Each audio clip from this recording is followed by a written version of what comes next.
नमस्कार। जय हिंद, जय भारत। भारतीय अवाम ताकत दल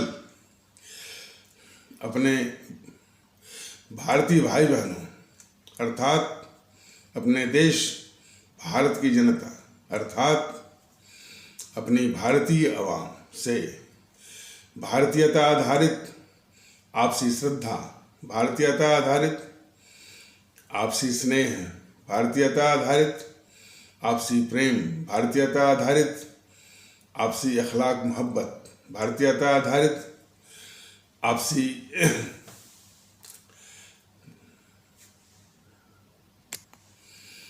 आपसी सहयोग, भारतीयता आधारित आपसी सम्मान, भारतीयता आधारित आपसी एकता, भारतीयता आधारित आपसी भाईचारा तथा भारतीयता आधारित आपसी सद्भाव तथा भारतीयता आधारित गंगा जमुनी तहजीब को समझने व उसे आत्मसात करके वैसा ही और उसी अनुसार आचरण एवं व्यवहार करने हेतु और इसके समस्त भारत में प्रचार प्रसार करने हेतु और इसकी अहमियत और महत्व को प्रत्येक देशवासी को समझाकर उसे अपनाते हुए वैसा ही और उसी अनुसार आचरण एवं व्यवहार करने हेतु और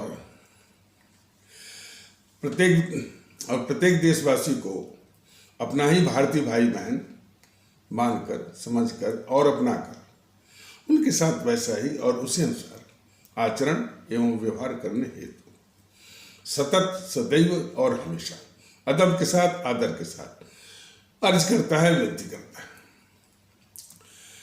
कुछ अंतराल के बाद ये वीडियो जारी किया जा रहा है। थोड़ा सा मेरा गला भी खराब है। आप सभी लोग, आप सभी हमारे आदरणीय भारतीय भाई बहन क्षमा कर देंगे यदि कोई इसमें त्रुटि होती हो तो। और कुछ ऐसे विषय जो हमारे देश में जो कि महत्वपूर्ण हैं और जिस पर कि एक स्पष्टता हमारे आदरणीय भारतीय भाई बहनों को होनी चाहिए। तो जैसा कि जो राजनीतिक दल हैं, राजनीतिक दलों के विषय में जो इस विद्यमान हैं और जिन्होंने मान्यता ले रखी है इस भारत निर्वाचन आयोग या इलेक्शन कमीशन ऑफ इंडिया से, उनका जो चरित्र है, जो चरित्र और चेहरा है, उनके विषय में हमारे शहीद आजम भगत सिंह ने पहले ही इनके विषय में बता रखा है कि गोरे अंग्रेजों के जाने के बाद ये उन्हीं अंग्रेजों से शिक्षा दीक्षा लिए हुए इस देश के बहुत खतरनाक काले अंग्रेज हैं। और इनके चरित्र की सबसे प्रमुख विशेषता है कि ये भारतीय समाज को बांट करके टुकड़ों में ये उस पर राजनीति कर रहे हैं और अपनी राजनीति और वोट सत्ता हथियाने की ये साजिशें कर रहे हैं। लेकिन हमारे आदरणीय भारतीय भाई बहन कदापि ये न भूलें कि इस उहापोह की स्थिति में उनकी कोई जिम्मेदारी नहीं है, उनकी कोई भूमिका नहीं है या ये उसके लिए जिम्मेदार नहीं है। क्योंकि भारतीय ताकत दल बहुत बेबाकी से बात कितनी भी अप्रिय क्यों न हो, वो बड़ी बेबाकी से और पूरी हिम्मत से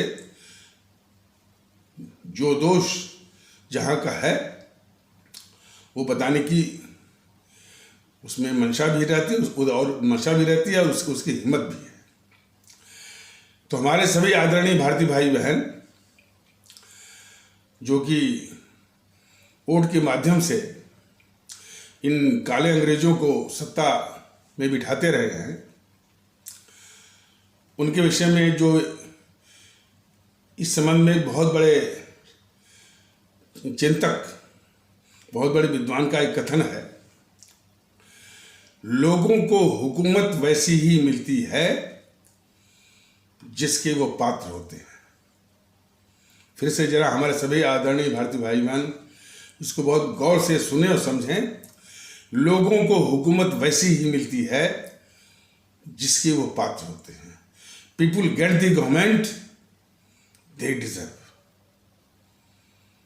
तो हमारे आदरणीय भारतीय भाई बहनों की पात्रता ही ऐसी है कि ये अंग्रेजों के जाने के बाद काले अंग्रेजों को हम चुन रहे हैं, सत्ता में बिठा रहे हैं। ये बहुत बड़ा सवाल है। जब तक इस सवाल का सीधा जवाब हमारे आदरणीय भारतीय भाई बहन नहीं ढूंढेंगे, वो इस भ्रामक जंगल में एक वो हिरण की तरह या मृग मरीचिका की तरह दौड़ते दौड़ते मर जाएंगे। और ये काले अंग्रेज जो है सत्ता में बैठ करके समाज विरोधी हरकतें तो करेंगे, अब तो देश विरोधी भी हरकतें बड़े धड़ल्ले से और छाती तान के कर रहे हैं। तो इस कड़वे यथार्थ का सामना हमारे आदरणीय भारतीय भाई बहनों को करना होगा कि people get the government they deserve.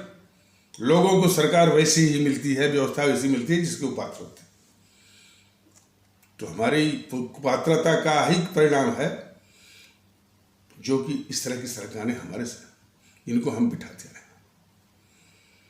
उस कुपात्रता में है कि सर्वप्रथम हम अपने संवैधानिक वजूद को भूल गए। हमारा यह देश एक संवैधानिक इकाई है।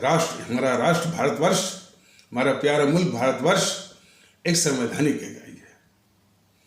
इस यथार्थ से भटकाने के लिए ये काले अंग्रेज कभी भी ये नहीं कहते कि हमारा ये संवैधानिक देश है।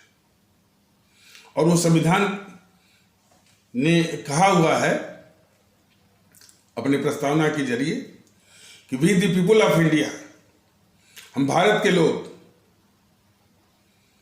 अर्थात वह स्पष्ट कहता है कि संवैधानिक व्यवस्था में, इस संवैधानिक इकाई भारतवर्ष में कोई हिंदू नहीं है और कोई मुस्लिम नहीं है, कोई ईसाई नहीं है, कोई सिख और सरदार नहीं है। सब लोग भारत के लोग हैं। ये यथार्थ है। हम भारत के लोग हैं, हम भारतीय हैं। इस यथार्थ से भटका करके ये सारे राजनीतिक दल, उनके पदाधिकारी, उनके कार्यकर्ता, उनके चाटुकार सिपा सालार देश, हमारी भोली भाली जनता को भरमाना है। इसलिए हमारे इस संवैधानिक परिवेश में सभी भारतीय भाई बहनों को सर्वप्रथम अपने वास्तविक और संवैधानिक वजूद की ओर आना होगा कि हम सिर्फ भारतीय हैं। हम हिंदू है ही नहीं, हम मुस्लिम हैं ही नहीं, हम ईसाई है ही नहीं, हम सिख इत्यादि है ही नहीं, हम सिर्फ भारतीय हैं। इस यथार्थ पर सभी लोगों को आना होगा। इसलिए जो कुछ भी एकता है आपस में, वो भारतीयता आधारित एकता की आवश्यकता है, भारतीयता आधारित भाईचारा की आवश्यकता है और भारतीयता आधारित आपसी सद्भाव की आवश्यकता है, भारतीयता आधारित गंगा जमुनी तहजीब की आवश्यकता है, भारतीयता आधारित आपसी सद्भाव की आवश्यकता है, भारतीयता आधारित आपसी भाईचारा, सद्भाव, गंगा जमुनी तहजीब, आपसी सहयोग, आपसी सम्मान, आपसी अखलाक मोहब्बत, आपसी श्रद्धा, आपसी स्नेह, आपसी प्रेम, सभी कुछ भारतीयता आधारित ही होने की आवश्यकता है। इस आवश्यकता को, इस यथार्थ को हमारे सभी भारतीय भाई बहनों को समझना होगा, उसको महत्व देना होगा और उनको आत्मसात करना होगा, तभी कुछ देश की भलाई का, भारतीय समाज की भलाई का रास्ता यहाँ से बन सकता है। जब तक आप भटकते रहेंगे, ये स्वार्थी राजनीतिक दल भारतीय समाज को तोड़ने वाली शक्तियां जो कि क्योंकि राजनीतिक दलों के वेश में हैं, जब तक आपको इस यथार्थ से भटकाती रहेंगे और भटकते रहेंगे, कोई भी ऐसी स्थिति जो कि आपको इस देश को आवश्यकता है, हमारे सभी भारतीय भाई बहनों को आवश्यकता है, हमारे मजलूम और गरीब भारतीय भाई बहनों को आवश्यकता है, वो आ नहीं सकते। हमारे जो गरीबों के नाम पर, हमारे गरीब भारतीय भाई बहनों के नाम पर इस कांग्रेस ने क्या छला है। 60-70 साल होने पर उनसे गड्ढे खुदवा रही है, मनरेगा ला रही है, उसको शर्म नहीं आती। और इस जो कांग्रेस नाम की संस्था है, वह देश की सबसे बड़ी अभिशाप है। उसने इस देश को बेतहाशा लूटा है। हमारे काफी भारतीय भाई बहन को पता है कि यह देश की सबसे बड़ी डकैत और लुटेरी पार्टी है। तमाम इस तरह की खबरें जब अन्ना हजारे महोदय धरने पर बैठे थे, राम जेठमलानी ने काला धन के विषय में, ये वाकया शायद 2010-11 के आसपास का है। वो वकील राम जेठमलानी ने अपने सहयोगी वकील मुकुल रोहतगी के द्वारा काले धन पर जो है सुप्रीम कोर्ट में केस किया था। पूरे विश्व में काले धन पर चर्चा चल रही थी। कई सर्च इंजन और गूगल जैसे लोग काले धन का पता कर रहे थे पूरे विदेशी बैंकों के अनुसार। उसी समय ये चर्चा थी कि कम से कम 4 से लाख करोड़ से लेकर 5 लाख करोड़ इन कांग्रेसियों ने लूट करके काला धन विदेशी बैंकों में जमा किया था। ये कब की बात है? 2010 या 11 की।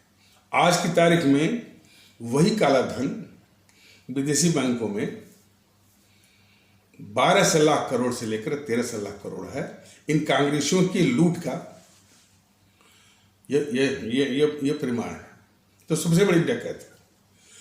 और सिर्फ राहुल और सोनिया के नाम पर जो रिपोर्टें हैं बताते हैं कि इसके नाम से, इन दोनों के नाम से 180 लाख करोड़ से लेकर 200 लाख करोड़ ये यथार्थ है। लेकिन मोदी गवर्नमेंट, मोदी महोदय कितने बड़े इस देश के धोखेबाज हैं, जो कि उसके महज 2000 करोड़ यानी जो डकैत जो है 200 लाख करोड़ का काले धन का वो डकैत है राहुल गांधी, सोनिया गांधी। और इन कांग्रेसियों का तो 12 लाख करोड़ से लेकर 13 लाख करोड़ का है। उसको ये धोखेबाज मोदी महोदय महज नेशनल हेराल्ड के महज 2000 करोड़ के हेराफेरी के केस में पूरे देश को उलझाए हुए हैं।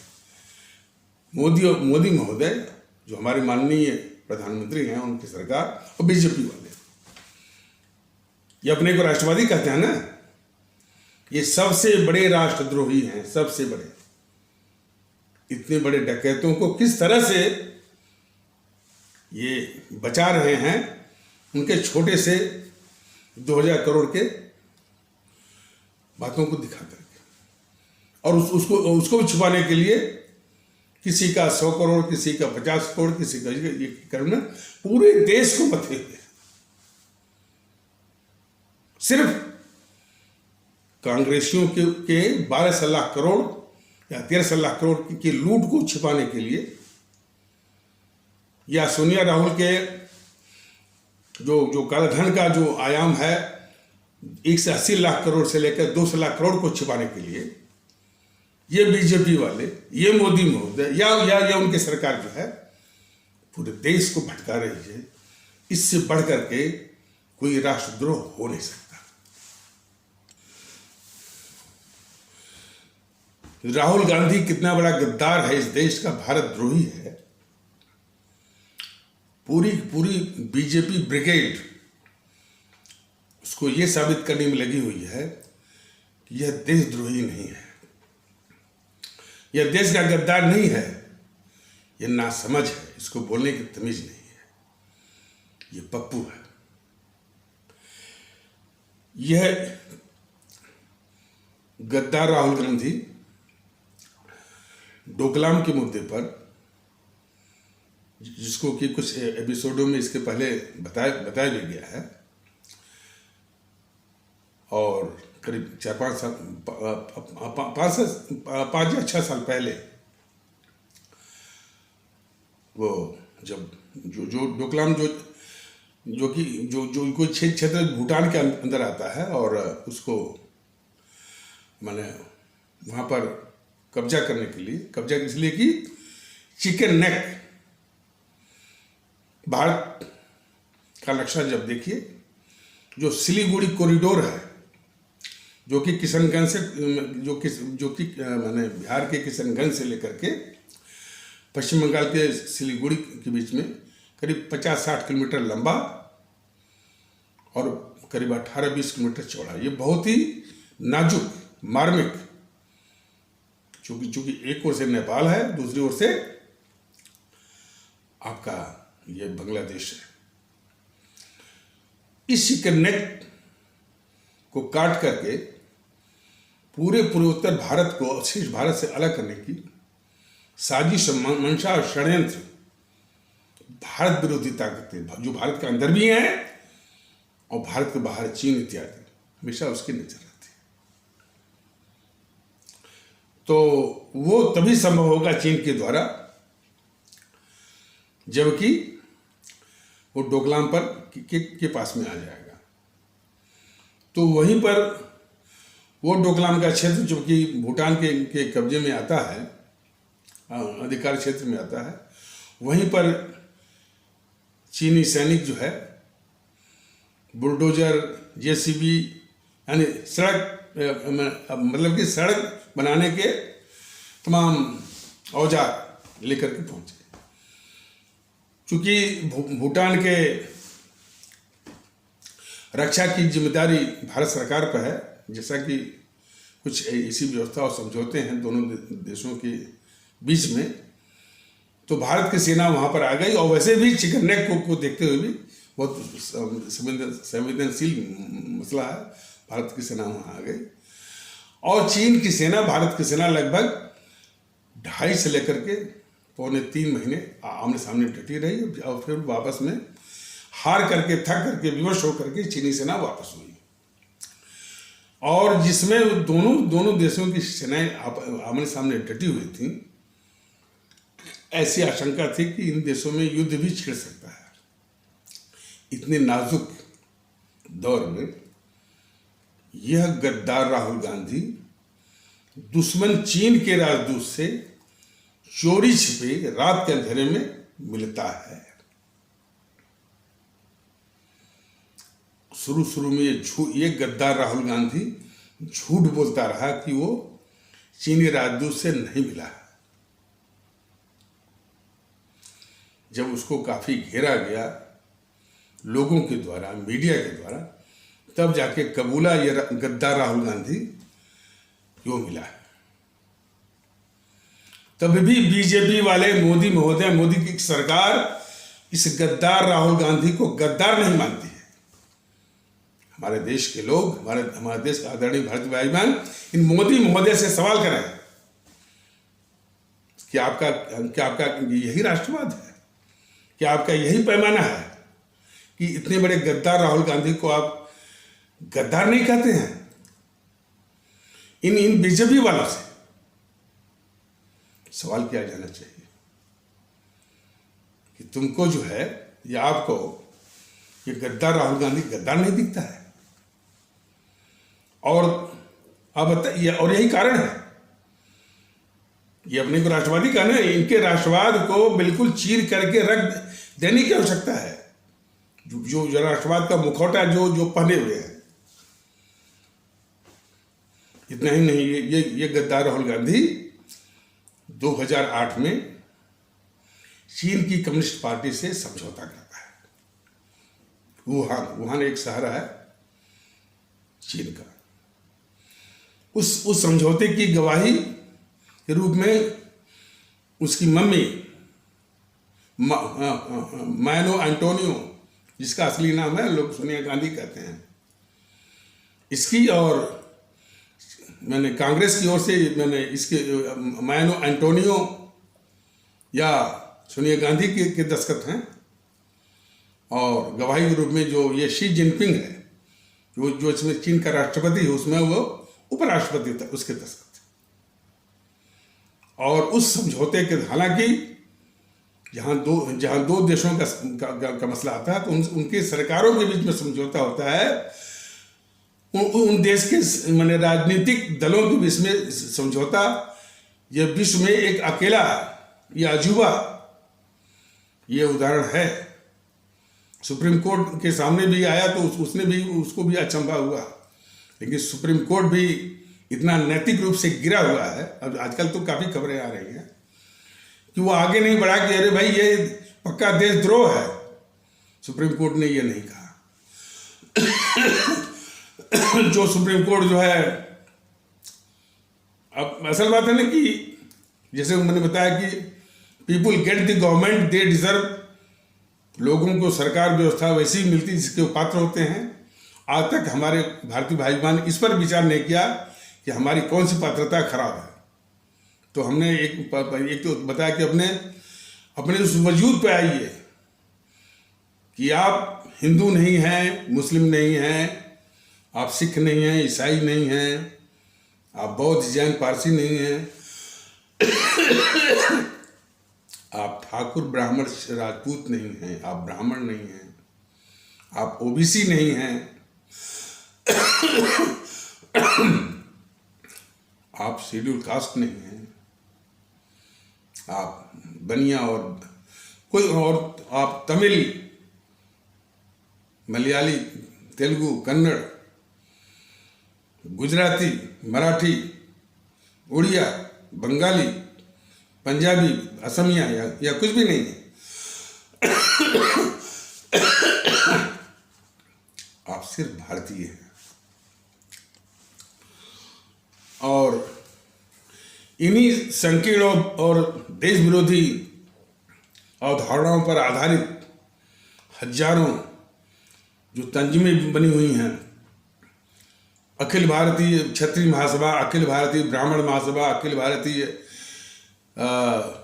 पंजाबी महासभा, अब अखिल भारतीय बंगाली महासभा, तमिल संगम फलाने हैं, ये सभी भारत विरोधी तंजीमें हैं।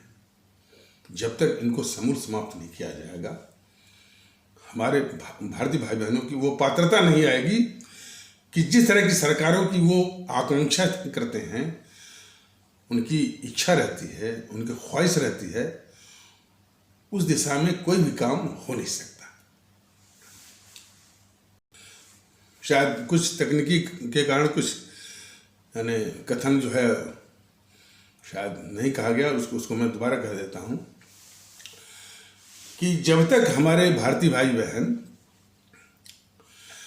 अपने इस संवैधानिक इकाई, संवैधानिक देश भारतवर्ष के अंदर अपने संवैधानिक और वास्तविक वजूद को नहीं पहचानते हैं कि वो सिर्फ भारतीय हैं, वो हिंदू नहीं हैं, वो मुस्लिम नहीं हैं,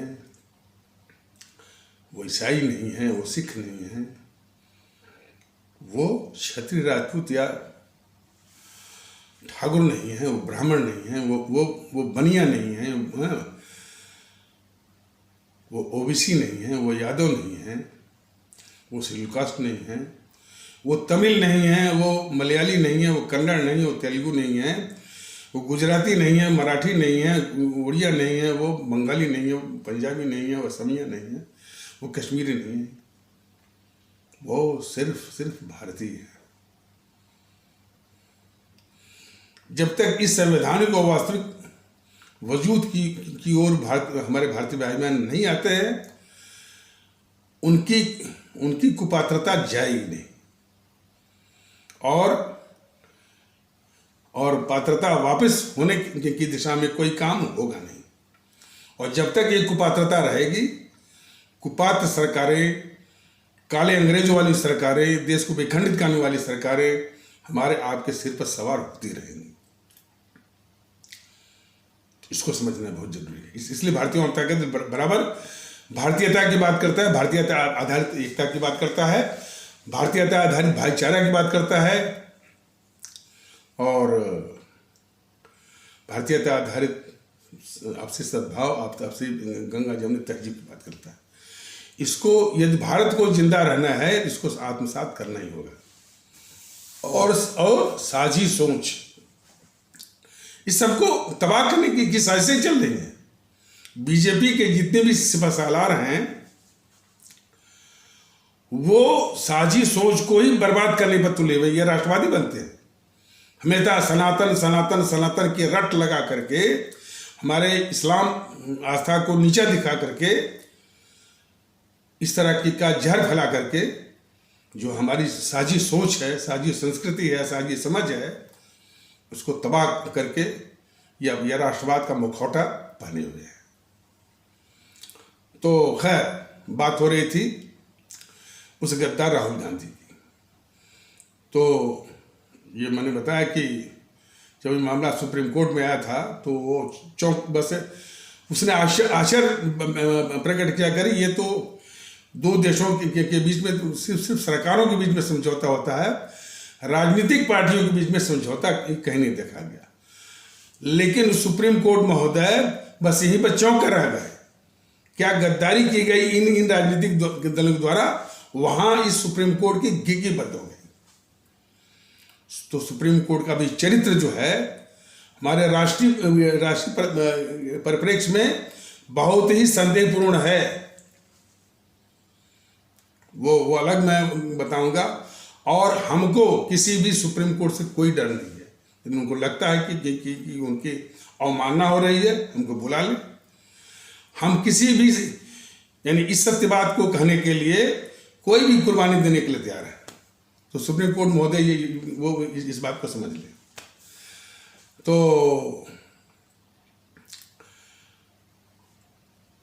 वो जो समझौता किया, और उस समझौते, उस लिखित समझौते कि किसने समझौता किया? इस गद्दार राहुल गांधी ने 2008 में वुहान शहर में चीन की कम्युनिस्ट पार्टी से समझौता किया। उस समझौते के गवाह के रूप में उसकी मम्मी, जो एंटोनियो माइनो या सोनिया गांधी, और उधर से शी जिनपिंग उपराष्ट्रपति था, उसमें वो उसके दस्तखत हैं। इस समझौते के तहत इस गद्दार राहुल गांधी को चीन की कम्युनिस्ट पार्टी ने $800 मिलियन रिश्वत दिया राजीव गांधी फाउंडेशन के जरिए। ये भारत की दुश्मन बीजेपी वाले और मोदी सरकार, मोदी महोदय आज तक वो वुहान समझौता और डोकलाम में ये जो डोकलाम के मुद्दे पर ये गद्दार राहुल गांधी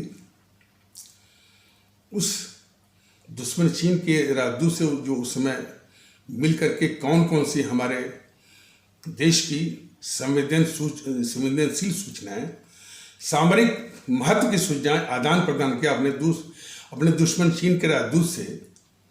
और उस वुहान समझौते में क्या है, ये मोदी महोदय और मोदी सरकार और बीजेपी वाले अब तक जांच नहीं कर रहे हैं, और न इसकी वो चर्चा करते हैं। तो हमारे देश के लोग ठीक से इसको समझें कि ये कैसे राष्ट्रवादी हैं। और इस गद्दार राहुल गांधी की गद्दारियों की लंबी लंबी फहरिस्तें हैं। 4 साल पहले लद्दाख में जब चीन की सेना और हमारी सेना आमने सामने थी, ये गद्दार राहुल गांधी वो जो चीन की जो एक प्रोपेगेंडा मशीन है, उसका नाम है ग्लोबल टाइम्स, वो झूठी और अफवाह भरी भारत विरोधी तमाम चीजों का दुष्प्रचार कर रहा था। उसी की बातों को उठा उठा करके ये गद्दार राहुल गांधी चीन के पक्ष में और भारत के खिलाफ गद्दारी कर रहा था। ये मैंने आए दिन पाकिस्तान की भाषा बोलता है, आए दिन पाकिस्तान के आतंकवादियों की भाषा बोलता है। हमारी सेना जब आतंकवादी शिविरों को नष्ट करने के लिए सर्जिकल स्ट्राइक करती है तो अब हमारी सेना का यानी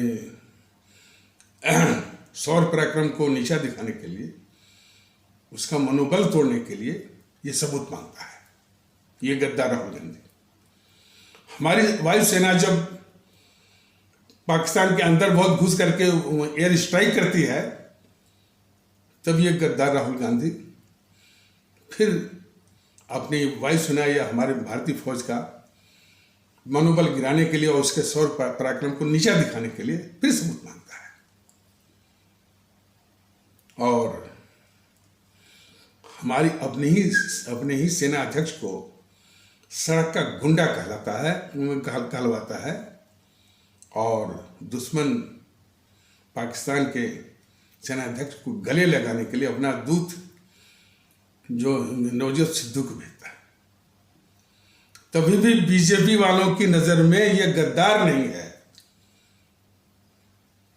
बीजेपी वाले किस तरह से बचाते हैं कि अरे ये 52 वर्ष का बच्चा है, बोलने की तमीज नहीं है, इसको ये अकल ही नहीं है कि आटा जो है वो किलो में मिलता है या लीटर में मिलता है।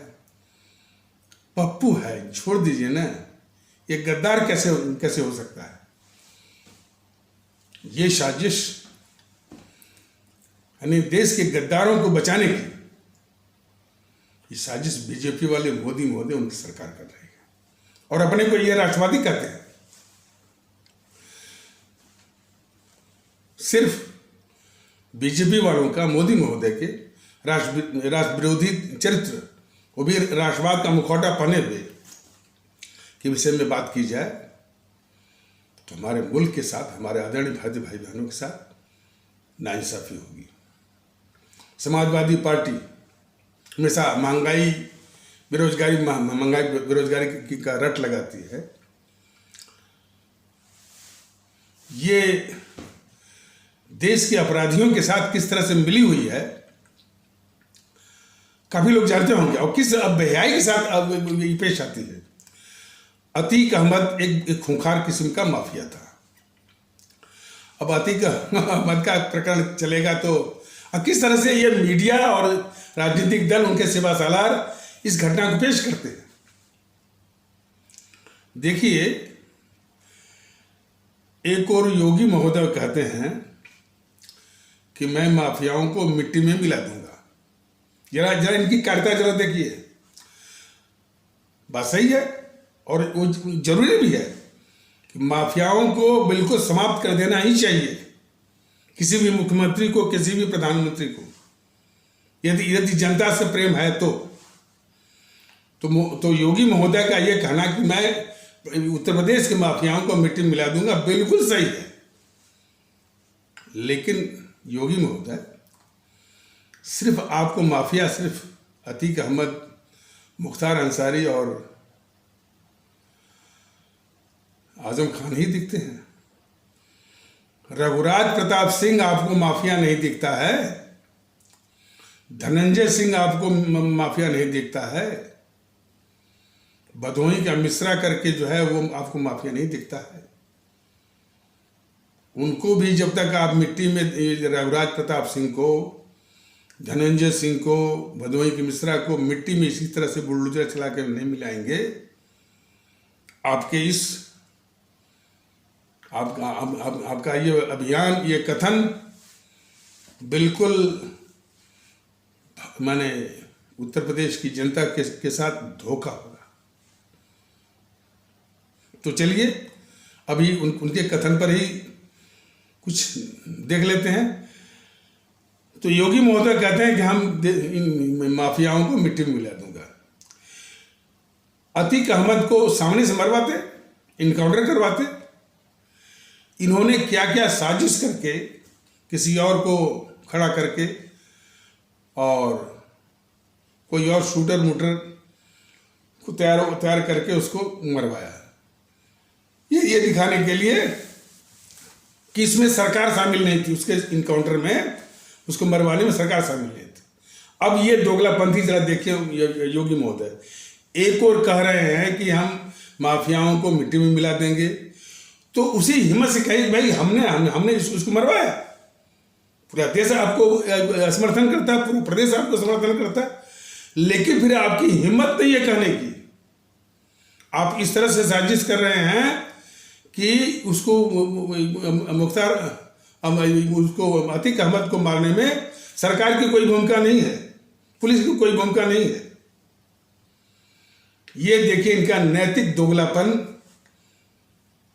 ये योगी महोदय का। ऐसे ऐसे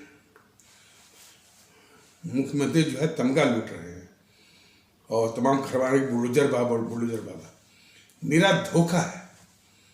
अतीक अहमद को पूरे हिम्मत सांध के भाई हमने मरवाया और इस मरवाया और मारेंगे भी।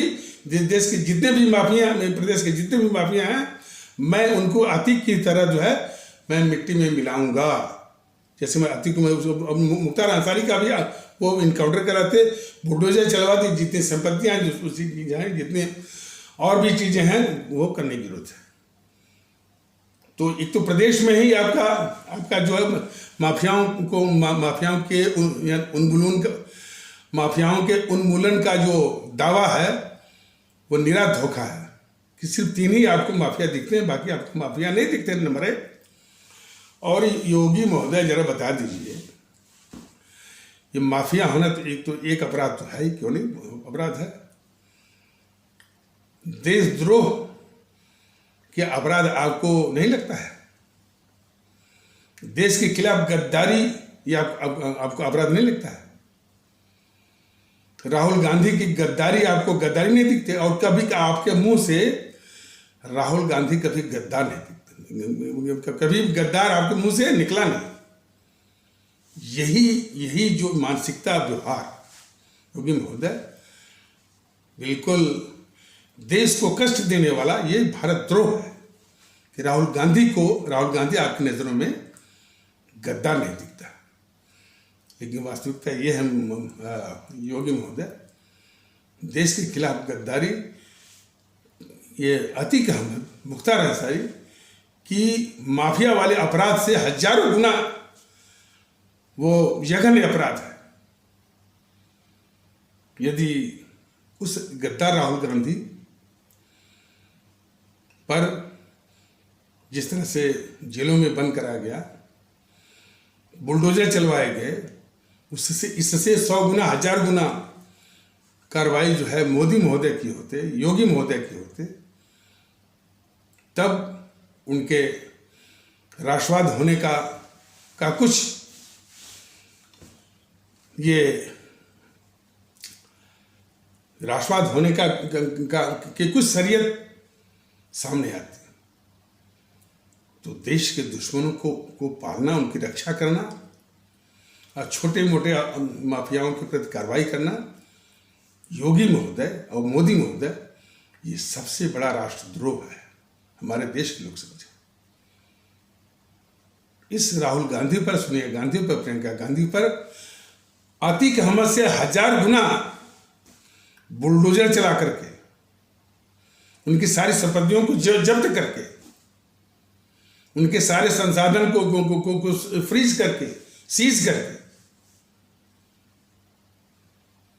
तब जाकर के आपके राष्ट्रवाद को विंडिकेट करने का एक अवसर होता।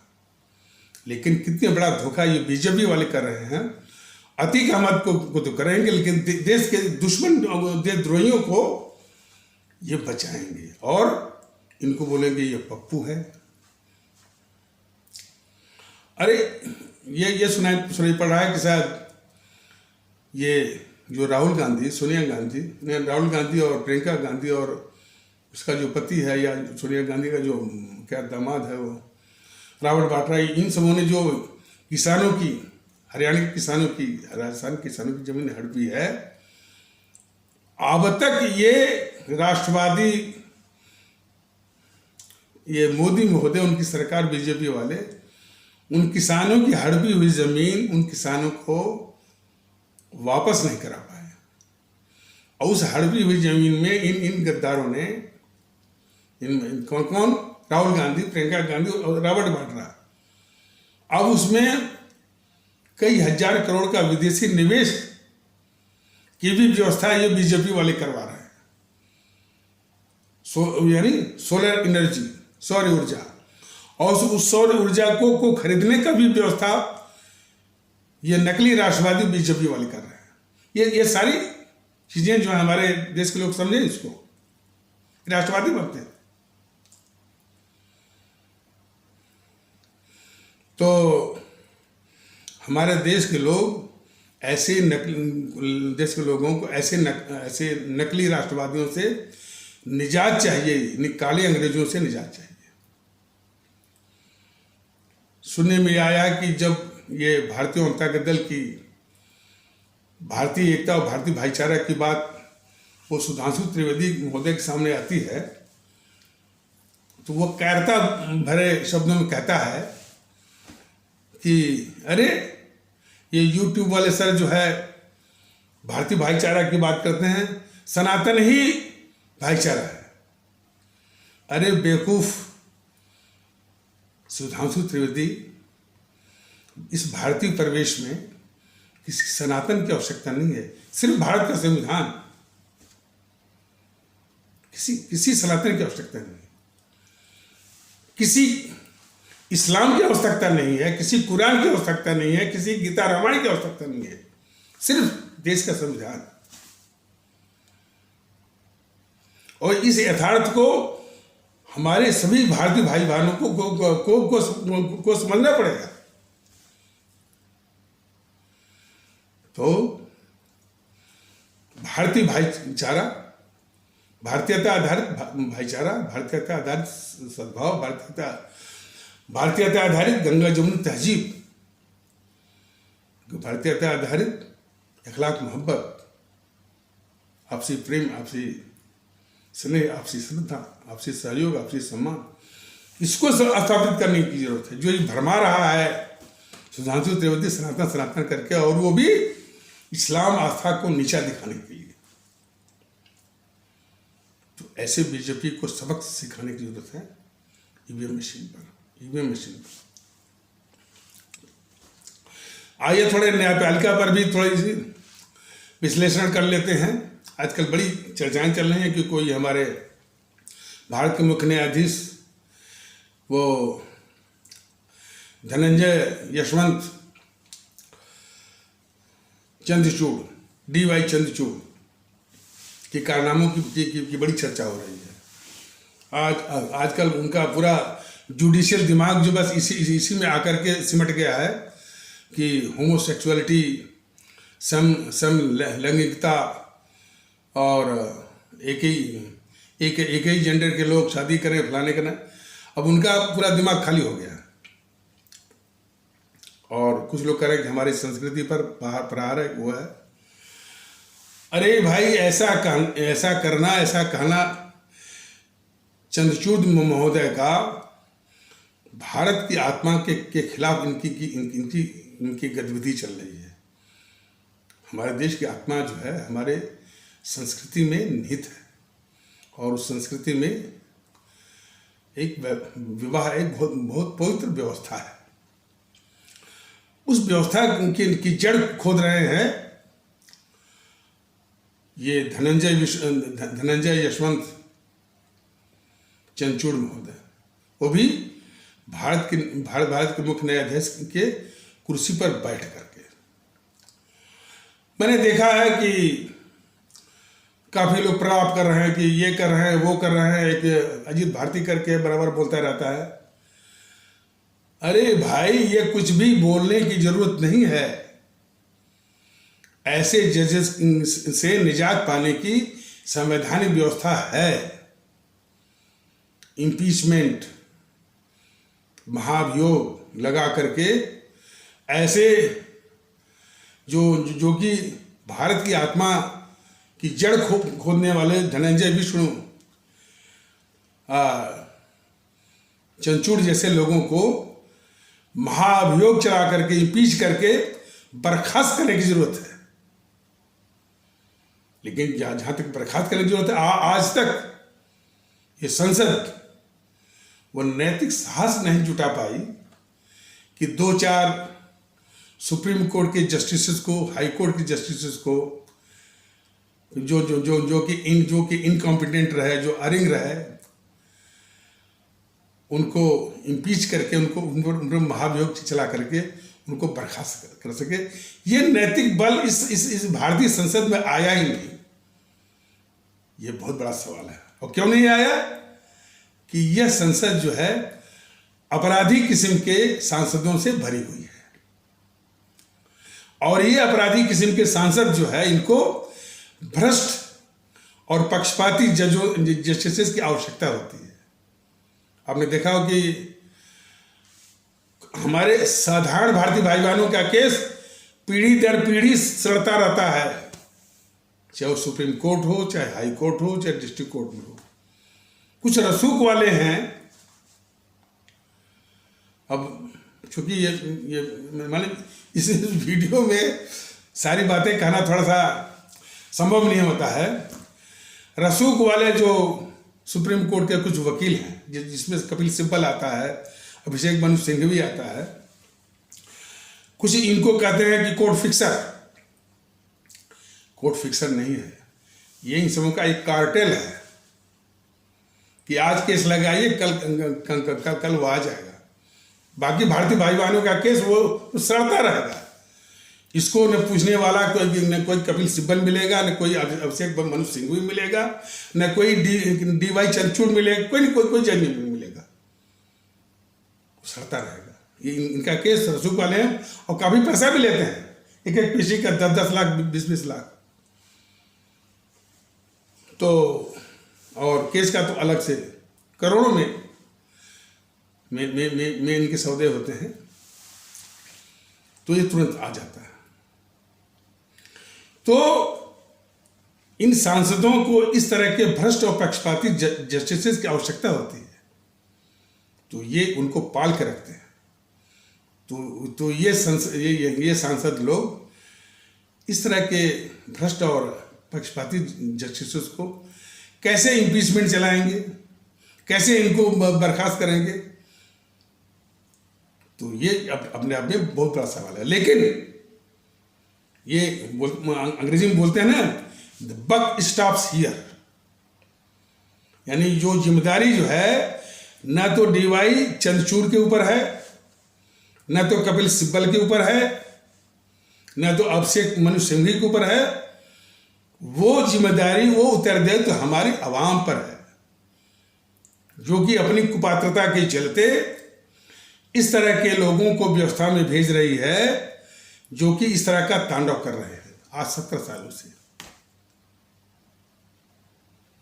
हम अपने इतने अमूल्य मताधिकार, वोट, राइट टू वोट या फ्रेंचाइज का दुरुपयोग, जो कि हमारे परम राष्ट्रभक्त, परम विद्वान राजेंद्र प्रसाद, डॉक्टर राजेंद्र प्रसाद, अपने बाबा साहब अम्बेडकर इत्यादि विद्वानों के अथक परिश्रम के बाद जो भारतीय संविधान का निर्माण करके ये अमोघ अस्त्र जो दिया है मताधिकार का, उसको जो है जातिवाद, संप्रदायवाद, भाषावाद, प्रांतवाद, समूहवाद, क्षेत्रवाद, अधिजातवाद के हवाले कर देते हैं। इससे बड़ी जो है कुपात्रता क्या हो सकती है? देश के दुश्मनों को, राहुल गांधी को, और उसी स्तर का ये केजरीवाल है। केजरीवाल के भी संबंध में, केजरीवाल इस देश का बहुत बड़ा गद्दार है। दिल्ली के लोग, दिल्ली के भारतीय भाई बहन की में इतनी भी समझ नहीं है कि ये गद्दार है देश का। और ओढ़ते रहे इसको।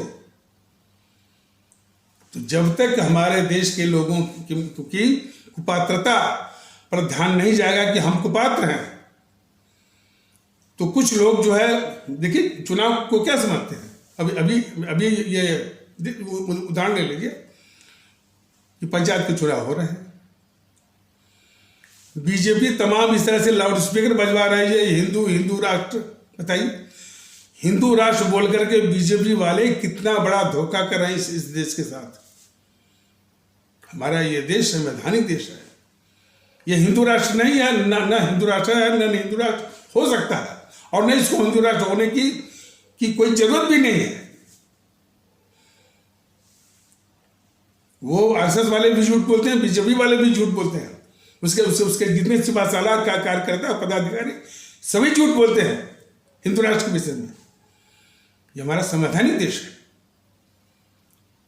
और उन्हीं से प्रेरणा लेकर के कुछ कट्टरवादी तत्व जो है हमारे इस्लाम आस्था वाले भारतीय भाई बहनों के तबके से बोलते हैं कि गजवा हिंद आएगा और दारुल इस्लाम आएगा, फलाना आएगा, ठिकाना। ये सारे तत्वों से हमारे सभी भारतीय भाई बहन सावधान होगा। तो इस पंचायत के चुनाव में यही है, और हम उनको लाए हैं जो राम को लाए हैं। इनकी क्या औकात है कि यानी प्रभु राम को लाए या न लाए, यानी ये प्रभु राम को लाने वाले हैं। देखिए, यानी इनकी धृष्टता, प्रभु को ये लाएंगे। जो प्रभु कण-कण में विद्यमान है, पूरे ब्रह्मांड में विद्यमान है, उनको ये लाने वाले बीजेपी के लोग। और उनका तात्पर्य है वो मंदिर, राम मंदिर। क्या प्रभु राम एक मंदिर में सिमट करके रह जाएंगे? मंदिर से ही अन्य प्रतीक वो प्रतीक होगा कि वो वहीं पर राम है। उनकी स्वीकारोक्ति, उनकी व्यापकता पूरे ब्रह्मांड में है।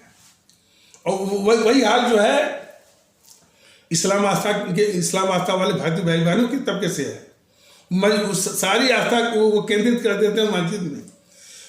मस्जिद नहीं रहेगी तो क्या अल्लाह का अस्तित्व नहीं वो रहेगा? अल्लाह जो है हमारे आपके दिलों में है। आदर जो है वो दिल से, मंदिर से, वो मस्जिद से नहीं है। लेकिन ये ठेकेदार कहे कि भाई राम का अस्तित्व तभी होगा जबकि मंदिर होगा, अल्लाह का अस्तित्व तभी होगा जबकि मस्जिद होगा। इन सब यानी भारतीय समाज विरोधी जो इस तरह से दुष्प्रचार है, इस मानसिकता से बाहर आना होगा। इसके विषय में तो भारतीय जनता दल ने कहा, भैया सनातन हो, इस्लाम हो, ईसाई हो, सिख हो, कोई भी हो, ये पंथ हैं, पंथों को व्यक्तिगत रूप से आप निभाइए, घर के अंदर निभाइए। जो भी आपको विधि विधान उसका पसंद आता है, घंटी बजाइए, अगरबत्ती दिखाइए, धूप बत्ती दिखाइए, भजन करिए, कीर्तन करिए, कुछ भी करिए, सिजदा करिए और नमाज पढ़िए और इबादत करिए, कुछ भी करिए, जो भी विधि विधान आपको पसंद आता।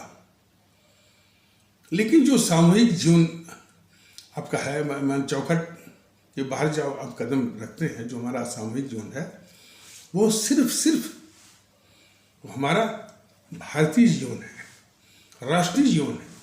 वहां पर इसकी इजाजत बिल्कुल नहीं होगी कि हम हिंदू हैं या गर्व से कहो हम हिंदू हैं, गर्व से कहो मुस्लिम हैं। यह होना पड़ेगा। इसलिए भारतीय जनता दल आया है। तो इस देश, अब ये वीडियो लंबा न हो जाए, मैं इसको थोड़ा सा करता हूँ, और भी बातें की जाएंगी। तो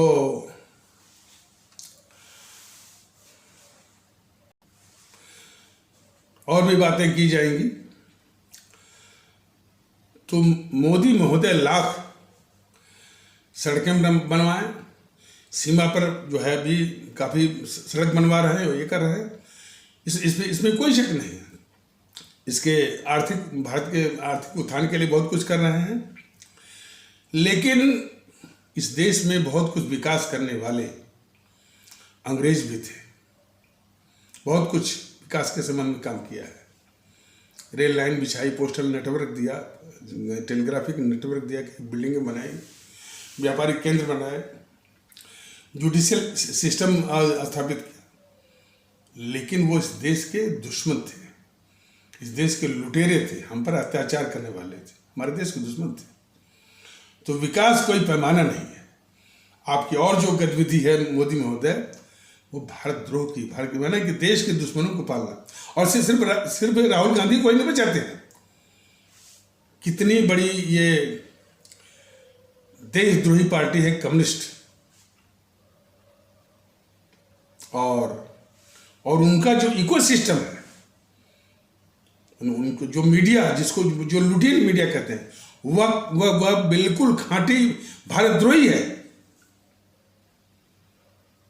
नाम लेते हैं ना कि द वायर का, कारवा का, द क्विंट का, द प्रिंट का, ये सब भारतद्रोही ये मीडिया है, जो भारत विरोधी अंतर्राष्ट्रीय साम्राज्यवादी ताकतों के मीडिया से मिलकर के भारत के खिलाफ हमेशा षड्यंत्र करते ही रहते हैं, जिसका कि वो करण थापर, रवीश कुमार इत्यादि सब है। ये सब भारत के दुश्मन, नकली राष्ट्रवादी मोदी महोदय उनकी सरकार के द्वारा पाले जा रहे हैं। अरे कन्हैया कुमार जिसने कहा कि भारत के टुकड़े होंगे, भारत की बर्बादी तक जंग जारी रहेगी, उसको पाल रहे हैं मोदी जी, जिसको कि तुरंत जो है सेना के हवाले कर दिया जाना चाहिए था। और उसके जितने भी समर्थक निकले, राहुल गांधी, ये केजरीवाल, डी राजा, सीताराम येचुरी, प्रकाश करत, जो लोग भी समर्थन में आए, ये पहुंच हुआ था ये अखिलेश का, सबको सेना के हवाले कर दिया जाना चाहिए था। मोदी महोदय ये राष्ट्रवाद का तकाजा है। राष्ट्रवाद का मुखौटा पहन करके इस देश के खिलाफ आपकी करतूत जो है देश के सामने है। तो बात हो रही थी ये समाजवादी पार्टी की, अतीक अहमद पर वो ये समाजवादी पार्टी का कोई प्रवक्ता बोल रहा था कि जो माफियाओं को, जो माफिया को मारा गया, तो कह रहा है वो समाजवादी पार्टी का प्रवक्ता कि संविधान की हत्या हो गई, देश के कानून की हत्या हो गई, लोकतंत्र की हत्या हो गई। जिस पार्टी को इतने खूंखार माफिया आतिक अहमद में लोकतंत्र दिखता हो, भारत का संविधान दिखता हो, और इस देश का कानून दिखता हो, माफिया में दिखता है।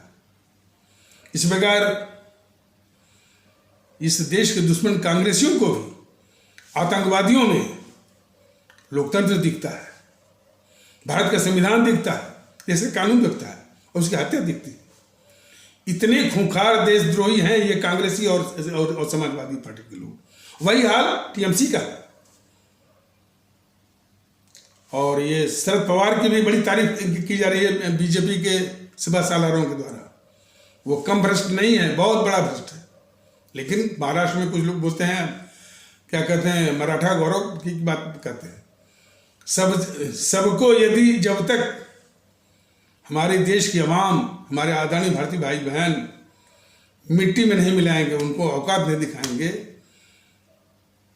हमारे देश का कल्याण संभव नहीं।